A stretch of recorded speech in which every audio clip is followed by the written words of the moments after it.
رکن شورا حاجی محمد ایاز اتاری کا نیکی کی دعوت عام کرتے ہوئے تھائی لینڈ کا سفر جاری ہے۔ اسی دوران فیضان مدینہ بینکاک کے ہفتہ وار سنت بر اجتماع میں رکن شورا نے بیان کیا۔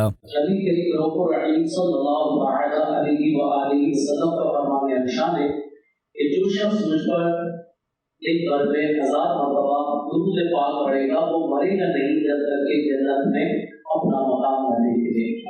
تو پیارے اسلامی بھائیوں، درود پاک پڑھنے کے بے شمار فضائل و برکات ہیں۔ کوئی پرابلم ہو جائے درود پاک پڑھیں، انشاءاللہ درود پاک کی برکت سے وہ پرابلم دور ہو جائے گی۔ بیماری ہو جائے درود پاک پڑھیں، اس کی برکت سے بیماریاں دور ہو جائیں گی۔ قرضہ ہو جائے درود پاک پڑھیں کہ انشاءاللہ قرضہ اتر جائے گا۔ دنیا کے اندر کتنے سارے نیکی کرنے کے مواقع مل رہے ہوتے ہیں، جو نیکی کے مواقع ملے نا اس کو ضائع نہیں کرنا چاہیے۔